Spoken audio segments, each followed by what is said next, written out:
മുരളി നെലനാടി നോവൽസിലേക്ക് എല്ലാവർക്കും സ്വാഗതം. മായാദേവി എഴുതിയ രാത്രിമഴ. എൻ്റെ അച്ചച്ചേച്ചിയെ അച്ഛൻ വിറ്റോ? അമ്പിളി രാജപ്പൻ കിടന്ന കട്ടിലിനടുത്തേക്ക് ഓടി വന്നു. നിലത്ത് മുട്ടുകുത്തി നിന്ന് അയാളുടെ ശരീരം പിടിച്ചൊലിച്ച് അവൾ കരഞ്ഞു. എൻ്റെ ചേച്ചിയെ വിറ്റുകളയാൻ അച്ഛൻ എങ്ങനെ മനസ്സു വന്നു? അച്ഛൻ്റെ മോളല്ലെങ്കിലും ഞങ്ങളെപ്പോലൊരു പെണ്ണല്ലേ അച്ചച്ചേച്ചിയും? അച്ഛൻ്റെ മക്കൾക്കാണ് ഇങ്ങനെ വിധി വന്നതെങ്കിലോ? പറ പറ. അവൾ സമനില കൈവിട്ടു. മോളെ. അമ്പിളിയുടെ ശിരസിൽ കൈവച്ച് രാജപ്പൻ പൊട്ടിക്കരഞ്ഞു. അവൾ അയാളുടെ കൈ വലിച്ചെറിഞ്ഞ് എഴുന്നേറ്റ് മാറി.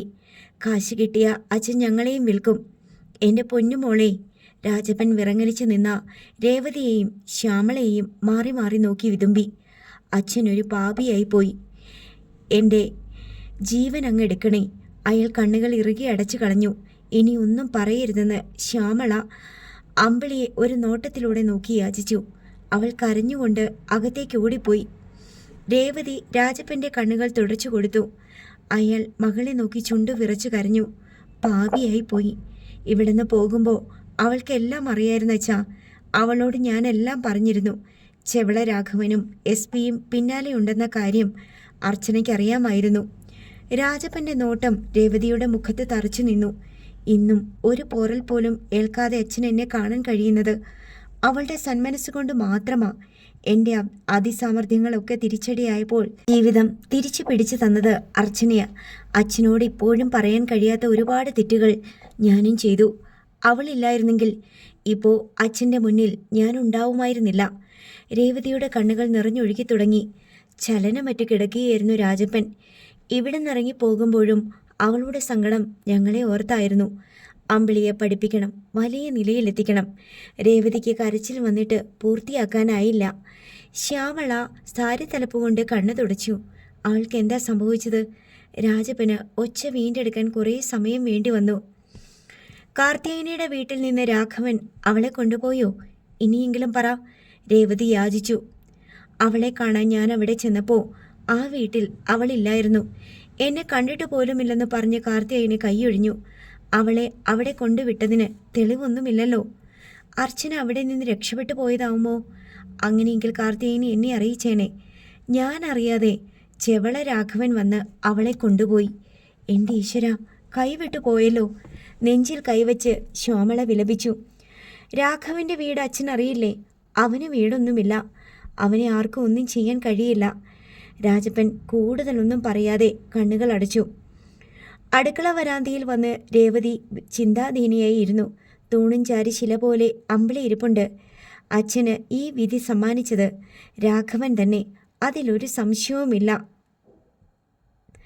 അവളെ കൊണ്ടുപോകുന്നത് അച്ഛൻ എതിർത്ത് കാണും. തൻ്റെ നിഗമനം രേവതി വെളിപ്പെടുത്തി. ആരും ശബ്ദിച്ചില്ല. ഞാൻ ചെന്ന ആ കാർത്തിയനെ കാണാൻ നിശ്ചയിച്ചു. അയ്യോ, അത് വേണ്ട മോളെ. ശ്യാമള ഭീതിയോടെ പ്രതികരിച്ചു. എനിക്ക് അറിഞ്ഞേ തീരൂ. ഒന്നുകിൽ രാഘവൻ അവളെ കൊണ്ടുപോയി, അല്ലെങ്കിൽ അവസരം ഒത്തുവന്നപ്പോൾ അവൾ രക്ഷപ്പെട്ടു. അവൾ രക്ഷപ്പെട്ടതിൻ്റെ പക രാഘവൻ അച്ഛനോട് തീർത്തതായിക്കൂടെ? അമ്പിളി പതുക്കെ എഴുന്നേറ്റു. ഞാനും വരാൻ ചേച്ചി. അച്ഛനോടൊന്ന് ചോദിച്ചിട്ട് പോയാൽ മതി. എന്തിന്? അമ്മ മിണ്ടാതിരിക്ക്. ഞങ്ങൾക്ക് അവൾ കൂടപ്പിറപ്പ് തന്നെ. രേവതി വരാന്തയിൽ നിന്ന് എഴുന്നേറ്റു. രാജപ്പൻ അറിയാതെ പിന്നാമ്പുറത്ത് കൂടി രേവതിയും അമ്പിളിയും പുറത്തു കടന്നു. രാജപ്പനിൽ നിന്ന് പലപ്പോഴായി കേട്ടറിഞ്ഞ വിവരം വെച്ച് അവർ ലുക്ക് ഔട്ട് പോയിന്റിൽ ജീപ്പിറങ്ങി. അവർ കയറി ചെല്ലുമ്പോൾ കടയിൽ കാർത്തിയായനി ഉണ്ടായിരുന്നു. 2 പെൺകുട്ടികളെ കണ്ടപ്പോൾ കാർത്തിയായനി അകത്ത് നിന്ന് വന്നു. എന്താ മക്കളെ വേണ്ടേ? ഇരുന്നാട്ടെ. നിങ്ങളല്ലേ കാർത്തിയായനി? ചെറിയൊരു അമ്പരപ്പ് കാർത്തിയായനിയിലുണ്ടായി. ആ, എന്താ? ഞങ്ങളുടെ ചേച്ചിയെ കാണാനാ ഞങ്ങൾ വന്നത്. കാർത്തിയായനി നെറ്റിച്ചൊടിച്ചു. അർച്ചന ചേച്ചിയെ ഞങ്ങൾക്ക് കാണണം. രാജപ്പൻ്റെ മക്കളാ ഞങ്ങൾ. ഏത് അർച്ചന? ഏത് രാജപ്പൻ? പിള്ളേരെന്താ വഴിതെറ്റി കയറി വന്നതാണോ? കാർത്തിയായനി പരിഹസിച്ചു. ഞങ്ങൾക്ക് വഴിതെറ്റിയിട്ടൊന്നുമില്ല. നിങ്ങൾ ആരാന്ന് നല്ല ബോധ്യവുമുണ്ട്. നമ്പറൊന്നും ഇങ്ങോട്ട് ഇറക്കല്ലേ. ഞങ്ങളുടെ അച്ഛനാ ചേച്ചിയെ കുറച്ച് ദിവസത്തേക്ക് നിങ്ങളുടെ വീട്ടിൽ കൊണ്ടുവന്ന് നിർത്തിയത്. അച്ഛൻ ചേച്ചിയെ അന്വേഷിച്ച് വന്നപ്പോൾ നിങ്ങളുടെ ആളുകൾ അച്ഛൻ്റെ കാല് വെട്ടി. ഒരു കാലില്ലാതെ വീട്ടിൽ കിടക്കുവോ അച്ഛൻ? പ്രതികളെ പോലീസ് അന്വേഷിച്ചുകൊണ്ടിരിക്കുക. കാർത്തിയായനി സ്തംഭിച്ചു നിന്നു. രാജപ്പൻ്റെ കാല് പോയെന്നോ? ചെവള രാഘവനല്ലേ അച്ഛൻ്റെ കാല് വെട്ടിയത്? നിങ്ങൾക്കും അതിൽ പങ്കുണ്ട്. നിങ്ങളുടെ പേര് പോലീസിൽ പറയാൻ അച്ഛന് പേടിയാ. ആ പേടി ഞങ്ങൾക്കില്ല. ഞങ്ങളുടെ ചേച്ചി എവിടാന്ന് പറ, അല്ലെങ്കിൽ കളി മാറും. രേവതിയുടെ മട്ടും ഭാവവും കണ്ടപ്പോൾ കാർത്തികേയനിക്ക് കുറേശ്ശെ ഭയം തോന്നി. രാജപ്പൻ അണ്ണൻ്റെ കാല് വെട്ടിയെന്ന് പറഞ്ഞത് സത്യമാണോ? അപ്പോൾ നിങ്ങൾക്ക് രാജപ്പനെ അറിയാം. അത് പിന്നെ നിങ്ങൾ മറയ്ക്കാതെ പറ.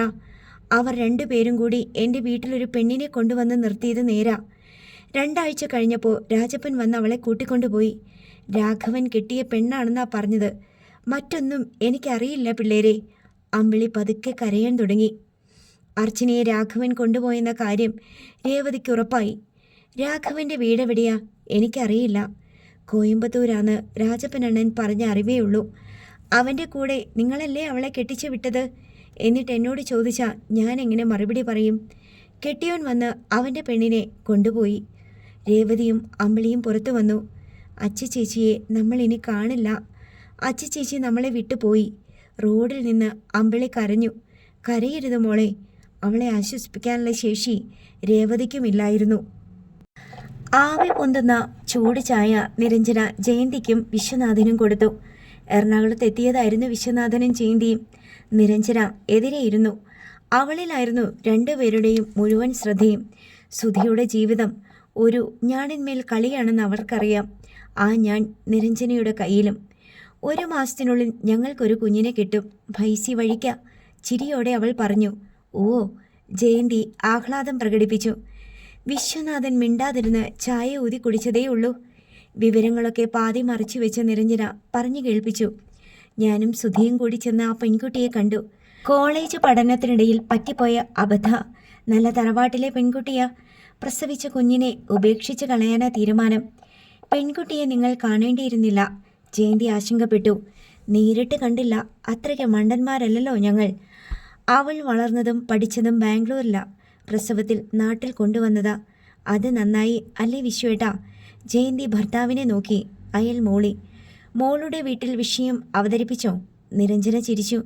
പ്രോബ്ലം എനിക്കാണെന്നാ വീട്ടിൽ പറഞ്ഞത്. ജയന്തിയും വിശ്വനാഥനും തീർത്തും സ്തബ്ധരായി. അവർ അങ്ങനെ വേണം വിശ്വസിക്കാൻ. സുധിയുടെ ദയവിൽ ഞാൻ ജീവിക്കുന്നെന്ന തോന്നൽ അവരുടെ മനസ്സിൽ എന്നും ഉണ്ടാവണം. ജയന്തിയുടെ മിഴികൾ നിറഞ്ഞു. ഇങ്ങനെയൊരു മരുമകളെ ദൈവം തന്നല്ലോ. അവളെ ചേർത്തണച്ച് നെറ്റിയിൽ മുകരാൻ ജയന്തി മോഹിച്ചുപോയി. കുഞ്ഞിനെ കെട്ടിക്കഴിഞ്ഞാൽ കുറേ മാസങ്ങൾ ഇവിടം വിട്ടു നിൽക്കാനാണ് ഞങ്ങൾ പ്ലാൻ ചെയ്തത്. എന്നാൽ സുധിക്ക് വിദേശത്ത് പോകാൻ ഒരു അവസരം വന്നിട്ടുണ്ട്. എനിക്ക് വിസ കിട്ടില്ല. സുധി മടങ്ങി വരുന്നത് വരെ എറണാകുളത്ത് കഴിഞ്ഞാലോന്നാ എൻ്റെ വിചാരം. അവർ രണ്ടുപേരെയും നോക്കി.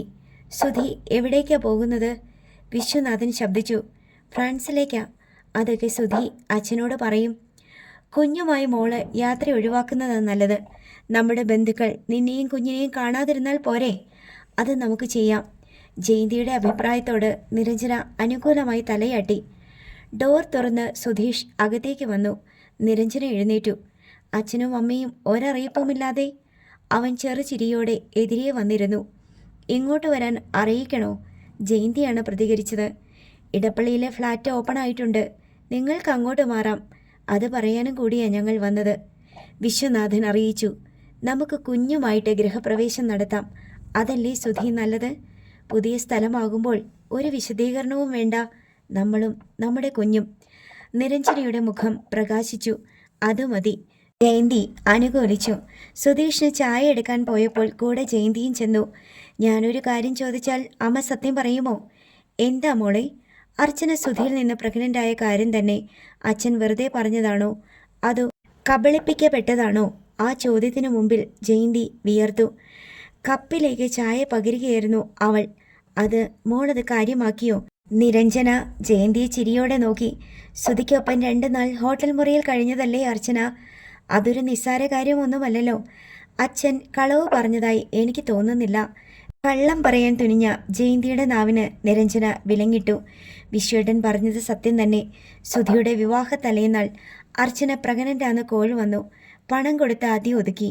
വീണ്ടും രാജപ്പൻ വിടാതെ പിന്തുടർന്നപ്പോൾ വിശ്വേട്ടനും ഏട്ടനും അയാളുടെ സ്ഥലത്ത് പോയി നേരിട്ട് അന്വേഷിച്ചു. അപ്പോഴാ തട്ടിപ്പ് പുറത്തായത്. സുധിയുടെ വിവാഹത്തിന് 2 ആഴ്ച മുന്നേ അവളുടെ കല്യാണം കഴിഞ്ഞിരുന്നു. ചതിക്കപ്പെട്ടത് മനസ്സിലായപ്പോൾ വലിയ അപമാനമായി വിശ്വേട്ടന്. എവിടെ അവർ താമസിക്കുന്നത്? കൊല്ലം ജില്ലയിലാ. തെന്മല എന്ന സ്ഥലം. പ്രോപ്പർ സ്ഥലം അതാണോ? റോസ്മല എന്ന കുടിയേറ്റ ഗ്രാമം. അവൾ ചായക്കപ്പെടുത്ത് പുറത്തേക്ക് നടന്നു. വിശ്വനാഥൻ്റെയും ജയന്തിയുടെയും കൂടെ ഇടപ്പള്ളിയിലെ ഫ്ലാറ്റിലേക്ക് സുധീഷ് പോയി. ജോലി തിരക്ക് പറഞ്ഞ് നിരഞ്ജന ഒഴിഞ്ഞു മാറുകയായിരുന്നു. അർച്ചന പ്രഗ്നൻ്റായെന്ന വാർത്ത നിരഞ്ജന മനസ്സിൽ അരക്കിട്ടുറപ്പിച്ചു. SP വിശ്വനാഥനെ പോലൊരാളെ കബളിപ്പിച്ച് കാശു പിടുങ്ങാൻ ഒരു ലോറി ഡ്രൈവർ ഒരിക്കലും ധൈര്യപ്പെടില്ല. സത്യത്തിൽ അവളുടെ വിവാഹം കഴിഞ്ഞിട്ടുണ്ടാവുമോ? തനിക്ക് വാസ്തവം അറിഞ്ഞേ തീരൂ. നിരഞ്ജന ഫൈസൽ മുഹമ്മദിൻ്റെ സെല്ലിലേക്ക് വിളിച്ചു. ഡ്യൂട്ടി കഴിഞ്ഞ ക്വാർട്ടേഴ്സിൽ എത്തിയിട്ടേ ഉണ്ടായിരുന്നുള്ളൂ അയാൾ. വിവരങ്ങൾ അവൾ ഫൈസിയെ ധരിപ്പിച്ചു. അർച്ചനയുടെ ഇപ്പോഴത്തെ നില എനിക്കറിയണം. ഫൈസി എന്നെ ഒന്ന് സഹായിക്കണം. അതിനാണോ പ്രയാസം? നാളെ ഇതേ നേരത്ത് എല്ലാ കാര്യങ്ങളും ഞാൻ എത്തിച്ചു തന്നാൽ പോരെ? Thank you Faizi. പിറ്റേന്ന് കോടതിയിൽ നിന്ന് നിരഞ്ജന ഫ്ലാറ്റിലേക്കുള്ള യാത്രയ്ക്കിടയിൽ ഫൈസിയുടെ കോൾ വന്നു. അവൾ കാർ റോഡരികിൽ ഒതുക്കി നിർത്തി കോൾ അറ്റൻഡ് ചെയ്തു. ആര്യങ്കാവ് സ്റ്റേഷനിലുള്ള എൻ്റെ ഒരു പരിചയക്കാരൻ വഴി കളക്ട് ചെയ്ത വിവരങ്ങളാണ് ഞാൻ പറയാൻ പോകുന്നത്. രാജപ്പൻ ഒരു കാലം നഷ്ടപ്പെട്ട് ട്രീറ്റ്മെൻറ്റിലാണ്. അയാളെ ആക്രമിച്ചതാരാണെന്ന് അറിയില്ല. അർച്ചന 3 മാസം മുമ്പ് വരെ ആ വീട്ടിലുണ്ടായിരുന്നു. കോട്ടയത്ത് ഒരു ജോലി കിട്ടി അവൾ പോയെന്ന നാട്ടുകാരിൽ നിന്ന് അറിയാൻ കഴിഞ്ഞത്. അപ്പോൾ അർച്ചനയുടെ വിവാഹം കഴിഞ്ഞിട്ടില്ല അല്ലേ? ഒരു നടുക്കത്തോടെ അവൾ ചോദിച്ചു. ഇല്ല, 100% ഉറപ്പിക്കാം.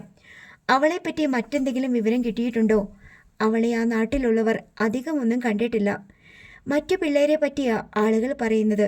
ഒന്നുകൂടി അന്വേഷിക്കാൻ ഞാൻ പറഞ്ഞിട്ടുണ്ട്. കോട്ടയത്തേക്ക് അവൾ വരാനുള്ള സാധ്യതയില്ല. സുധി അവിടെയുണ്ടെന്നാണല്ലോ അവളുടെ കണക്കുകൂട്ടൽ. ശരി ഫൈസി. നിരഞ്ജന കോൾ കട്ട് ചെയ്തു. അമ്മ പറഞ്ഞതിൽ പൊരുത്തക്കേടുണ്ട്. അർച്ചനയുടെ അബോർഷൻ നടന്നിട്ടില്ല.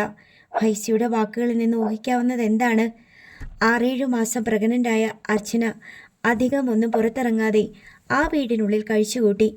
3 മാസം മുമ്പ് അവൾ ആ വീട്ടിൽ നിന്ന് പോയത് പ്രസവത്തിന് വേണ്ടിയല്ലേ? കാൽപാദത്തിൽ നിന്നൊരു വിറ ശക്തി ആർജിച്ച് നിരഞ്ജനയുടെ ശിരസ് വരെ അരിച്ചു കയറി. അർച്ചന ഇപ്പോൾ പൂർണ്ണ ഗർഭിണിയാണ്. സുധിയുടെ കുഞ്ഞിന് ഏത് നിമിഷവും അവൾ ജന്മം നൽകും. ഇതാണ് ശരിക്കുമുള്ള ജീവിത സമസ്യ. അച്ഛനും അമ്മയും തന്നെ ചതിക്കുന്നു, അവരെ താനും ചതിക്കുന്നു. ഇതൊന്നും അറിയാതെ ഒരു വിഡ്ഢിയെപ്പോലെ സുധിയും. എല്ലാ കാലത്തും സുധിയെ വിഡ്ഢിയാക്കാൻ പറ്റുമോ? ഒരിക്കലുമില്ല. സുധി സത്യമറിയുന്ന ദിവസം അതിവിദൂരമല്ല.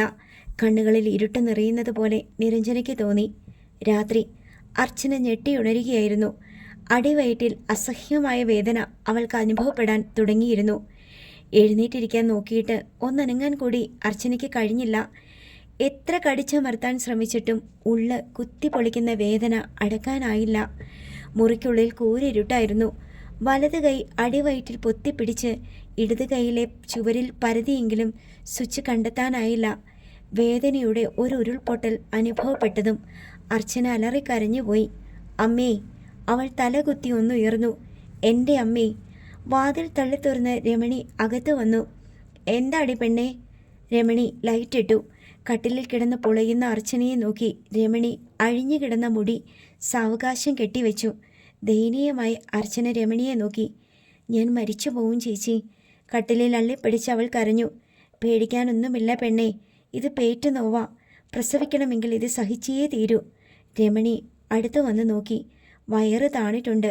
ഇന്ന് രാത്രി തന്നെ പ്രസവം ഉണ്ടാവും. നീയൊന്ന് അടങ്ങിക്കെടാ. എന്നെ ഏതെങ്കിലും ഹോസ്പിറ്റലിൽ കൊണ്ടുപോണേ ചേച്ചി. ഈ രാത്രി വണ്ടിയും വള്ളവും ഒന്നും കിട്ടില്ല. കുറച്ചു നേരത്തെ വേദനയുള്ളൂ, അതൊന്ന് സഹിക്ക്. രമണി മുറിയിൽ നിന്ന് പോയി. അർച്ചന തലയുരുട്ടിക്കരഞ്ഞു. രമണി മൊബൈൽ ഫോണുമായി അർച്ചനയുടെ മുറിയിലേക്ക് വന്നു. വയറ്റിൽ അമർത്തിപ്പിടിച്ച് കരയുകയായിരുന്നു അവൾ. ഗ്യാസോ മറ്റോ കയറിയതാണോ? ശരിക്കും വേദനയുണ്ടോ? രമണി സംശയം നിവൃത്തി വരുത്താൻ അവളെ നോക്കി. എനിക്ക് വയ്യേ. അർച്ചനയ്ക്ക് കരയാനേ കഴിഞ്ഞുള്ളൂ. രമണി ഉടൻ കാർത്തികേയനെ വിളിച്ചു. ആദ്യം ഫോൺ എടുത്തില്ല, ഒന്നുകൂടി വിളിച്ചു. ഒടുവിൽ കാർത്തികേയനിയുടെ ഉറക്കച്ചടവുള്ള സ്വരം എത്തി. ചേച്ചി, പെണ്ണിന് നോവ് തുടങ്ങി. അതിനിനിയും ദിവസങ്ങളില്ലേടി. വല്ല ഗ്യാസും കയറിയതാവും. നീ കുറച്ച് കട്ടൻ ചായ ഉണ്ടാക്കി കൊടുക്ക്. ഇത് ശരിക്കും പേറ്റുന്നോവാ. നിങ്ങളൊന്ന് വേഗം വാ. ഇവിടെ കിടന്ന പെണ്ണിന് എന്തെങ്കിലും സംഭവിച്ചു പോയാൽ എൻ്റെ കാര്യം പോക്കാ. നീ കിടന്ന് ബഹളം വെക്കാതെടി രമണി. 4 എണ്ണത്തിനെ പെറ്റതല്ലേ നീയും? കുറച്ചുകൂടെ നോക്ക്. രമണിക്ക് ദേഷ്യം വന്നു. നിങ്ങൾ എന്താ പറയുന്നത്? പെണ്ണിനെ ഇനിയും ഇവിടെ കിടത്തിയാൽ കൊച്ചും തള്ളയും പോക്കാ. ഇവിടെ വന്ന ശേഷം ഒരു ഡോക്ടറെ പോലും കാണിച്ചിട്ടില്ല.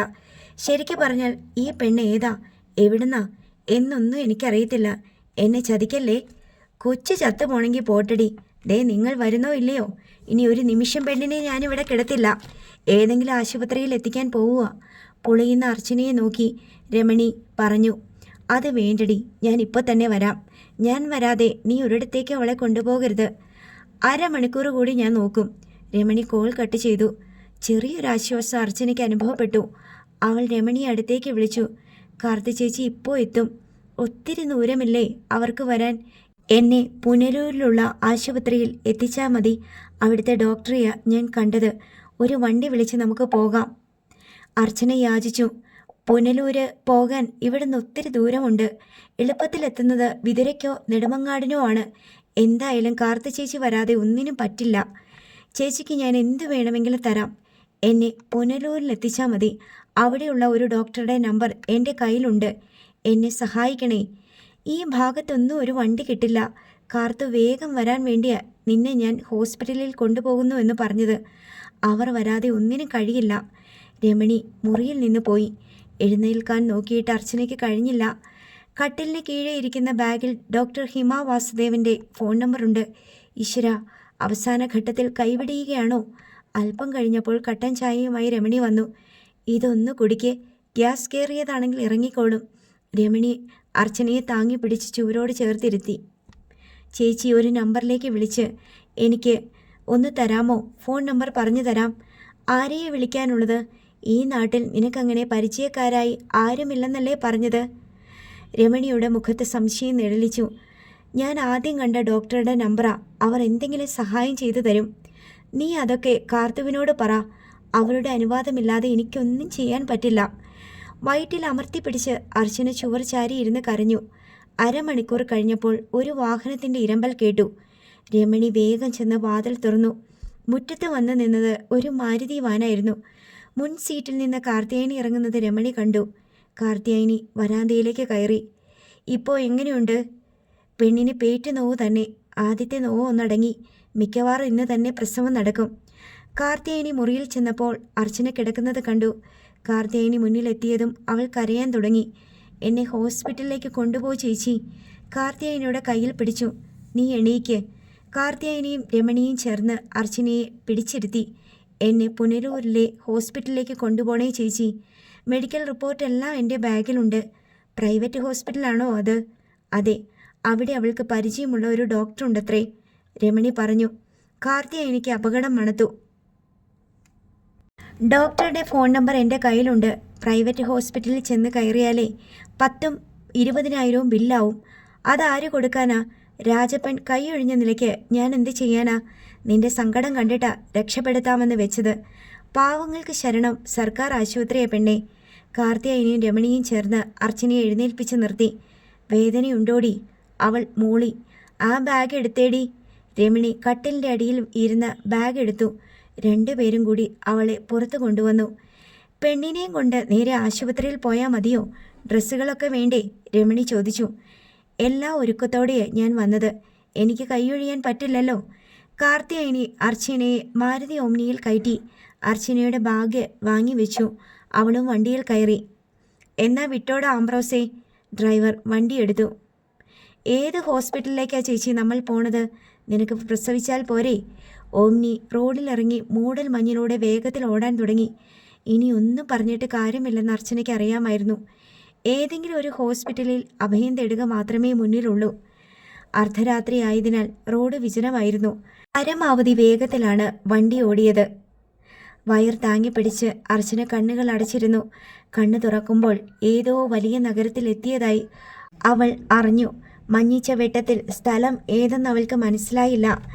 ഡ്രൈവറുടെയും കാർത്തിയായനിയുടെയും സംസാരത്തിൽ നിന്ന് അത് തിരുവനന്തപുരമാണെന്ന് അവൾക്ക് മനസ്സിലായി. ഏതോ ഹോസ്പിറ്റൽ മുറ്റത്ത് മാരുതി ഓമ്നി നിന്നു. അർച്ചനയുടെ ഉള്ളൊന്ന് തണുത്തു. കാഷ്വാലിറ്റിയിലേക്ക് അർച്ചനയെ കൊണ്ടുപോയി. 2 ജൂനിയർ ഡോക്ടർമാർ ഒരു മേശയുടെ ഇരുവശത്തുമായി ഇരിപ്പുണ്ട്. പരിശോധനയ്ക്ക് ശേഷം അർച്ചനയെ ഉടൻ ലേബർ റൂമിലേക്ക് അയച്ചു. അവിടെ 12ഓളം ഗർഭിണികൾ കിടപ്പുണ്ടായിരുന്നു. ഒരു നേഴ്സും കറുത്ത് തടിച്ച നേഴ്സിംഗ് അസിസ്റ്റൻറ്റും ഡ്രിപ്പ് സ്റ്റാൻഡും ഡ്രിപ്പ് ബോട്ടിലുമൊക്കെയായി അവൾക്കടുത്തേക്ക് വന്നു. പെയിനുണ്ടോ? നേഴ്സ് അലക്ഷ്യമായി ആരാഞ്ഞു. ഉണ്ട്. നേഴ്സ് ട്രിപ്പിടാൻ തുടങ്ങി. ഇതേത് ഹോസ്പിറ്റലാ സിസ്റ്റർ? അർച്ചന ചോദിച്ചു. ഹോസ്പിറ്റൽ ഏതാന്ന് പോലും അറിയാതെയാണോ ഇങ്ങോട്ട് വന്നത്? ഒട്ടും ആർദവമില്ലാതെയായിരുന്നു നേഴ്സിൻ്റെ പ്രതികരണം. ട്രിപ്പ് കൊടുത്തിട്ട് നേഴ്സും പിന്നാലെ നേഴ്സിംഗ് അസിസ്റ്റൻറ്റും പോയി. അല്പം കഴിഞ്ഞപ്പോൾ നേഴ്സിംഗ് അസിസ്റ്റൻറ്റ് അവളുടെ അടുത്തെത്തി. നല്ല പെയിനുണ്ടോ? അവൾ വേദന കടിച്ചമർത്തി കിടക്കുകയായിരുന്നു.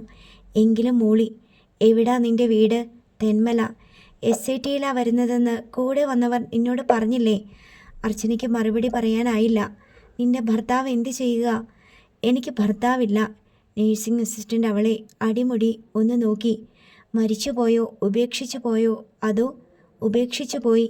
ബന്ധുക്കളായി ആരാ ഉള്ളത്? ബന്ധത്തിൽ ഒരു ചേച്ചി മാത്രമേ ഉള്ളൂ.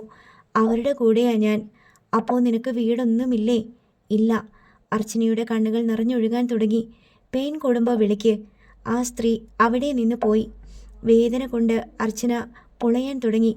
വേദനയുടെ രണ്ടാം ഉരുൾപൊട്ടലായിരുന്നു പിന്നീടുണ്ടായത്. അവൾ വാവിട്ട് കരയാൻ തുടങ്ങിയപ്പോൾ ഒരു ഡോക്ടറും 2 സിസ്റ്റർമാരും ബെഡിനടുത്തേക്ക് വന്നു. പിന്നീടുള്ള നീക്കങ്ങൾ ചടുലമായിരുന്നു. ബെഡിൻ്റെ ഇരുവശത്തും അവൾ മുറുകെ പിടിച്ചുയർന്നു. കൊടും വേദന താങ്ങാനാവാതെ അവൾ ഉറക്കെ കരഞ്ഞുപോയി. ശരീരം വേർപെടുമ്പോൾ അർച്ചന നിലവിളിച്ചു. അമ്മേ! ആ വിളി പ്രപഞ്ചത്തിലെ ആദ്യ ശബ്ദമായിരുന്നു. അർച്ചന ഒരു കുഞ്ഞിൻ്റെ അമ്മയായി.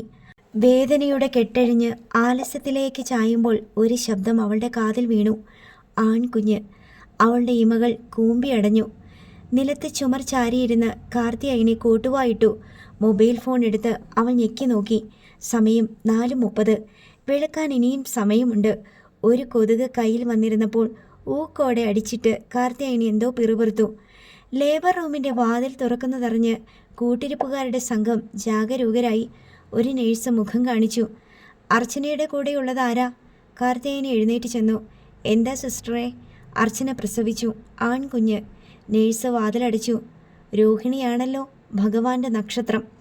കാർത്തിയായനിയുടെ അടുത്ത് നിന്ന പ്രായമുള്ള ഒരു സ്ത്രീ സന്തോഷത്തോടെ പറഞ്ഞു. കാർത്തിയായനി അത് കേട്ട് ചിരിച്ചു. നക്ഷത്രം ഭഗവാന്റെയോ ഭഗവതിയുടേതോ ആയാൽ എന്താ?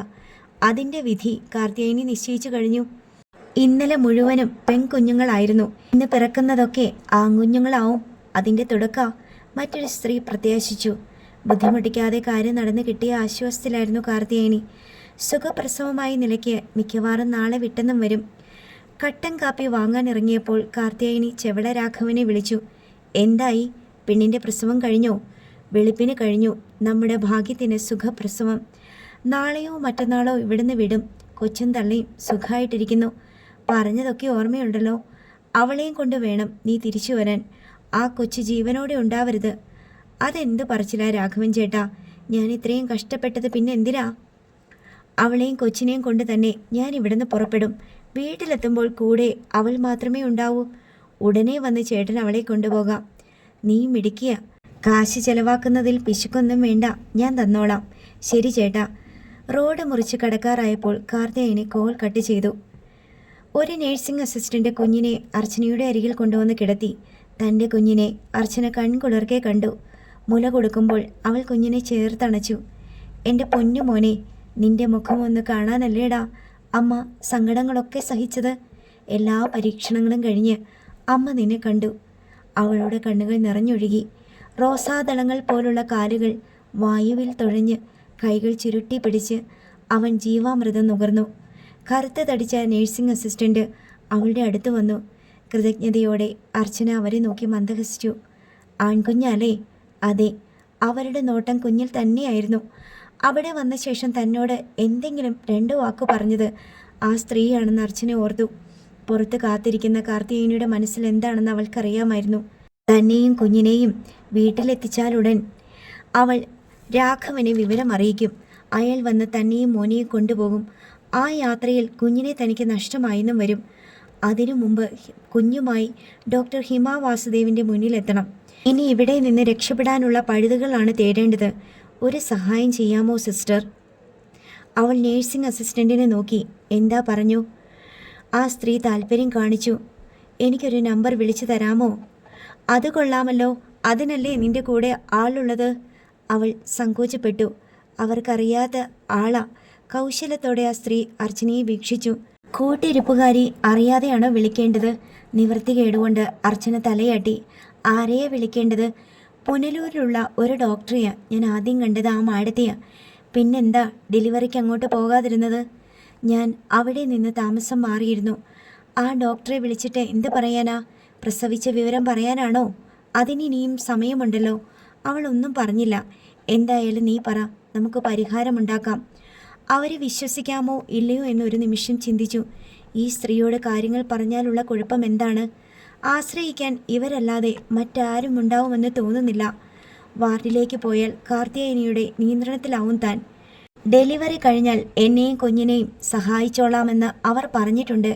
എനിക്ക് ബന്ധുക്കളോ സ്വന്തക്കാരോ ആരുമില്ല. അവരുടെ കണ്ണുകൾ നിറഞ്ഞു. ഇക്കാര്യം കൂടെ വന്ന സ്ത്രീയോട് പറഞ്ഞാൽ പോരെ? അവരെ എനിക്ക് വിശ്വാസമില്ല.